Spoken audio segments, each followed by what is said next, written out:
Hello mga ka-person! For today's vlog, samahan nyo naman kami bumiyahe. Ayan. Commute nga lang mga ka-person ang tema namin for today's video. Papunta nga kami mga ka-person sa Luneta Park, pero dadaan muna kami sa Dolomite Beach mga ka-person. Ayan. Ipapasyal nga namin mga ka-person ang aming mga babies. Dahil sa wala namang pasok mga ka-person. Ayan. Sulitin namin mga ka-person ang araw na to para kami ay makapag-bonding. Dahil minsan lang makalabas mga ka-person ang mga bata. Ayan mga ka-person, sumakay nga muna kami ng jeep para makapunta ng Divisoria. Dahil mga ka-person, pagdating ng Divisoria, doon ulit kami sasakay para makapunta sa Dolomite. Bumaba na nga kami mga ka-person sa jeep at naglakad na lang dahil sa traffic mga ka-person, di makausad ang jeep. Diyan na pala kami mga ka-person banda sa Ilaya, mga bilihan ng mga bags, shoes, etc. Ayan, kompleto mga mura dyan. Nga lang mga ka-person ang bilihin dyan. At ayan mga ka-person, tatawid na nga kami dyan para makapunta na kami na kung saan ay naghihintay ang aking mahal na asawa. Dahil siya mga ka-person ang maghahanap ng aming masasakyan. Ayan. At ayan na nga, kinakausap nga niya dyan mga ka-person ang e-try kung pwede bang dumiretso na lang papuntang Dolomite. Para naman mga ka-person, hindi kami mahirapan sumakay. At hindi na maglakad mga ka-person. Kita ko nga dyan mga ka-person ng ate ko na bumibili ng tupig. Mga ka-person, ang sarap ng tupig ah. Dami nga mga ka-person ang tinanungan ng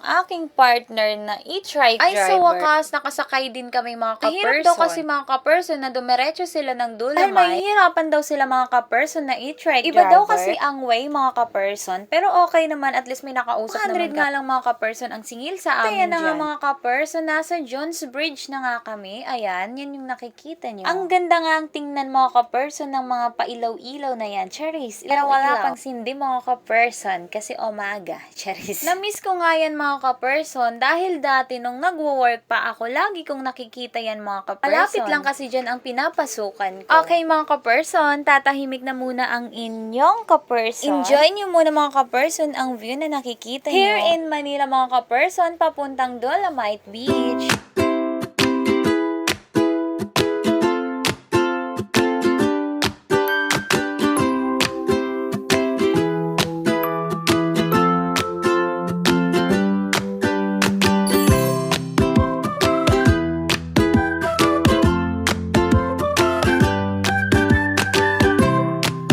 Thank you, kuya.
At ayan na nga mga ka-person, nakarating na nga kami sa Dolomite Beach. Pero hanggang 6 PM lang pala sila dito mga ka-person. Ayun, pagkatapos namin mga ka-person mag-picture-picture, ay umalis na kagad kami mga ka-person dahil sa pupunta na nga kami ng Luneta Park. Hanggang dito na lang muna mga ka-person kasi masyado nang mahaba. Salamat sa panonood. Bye!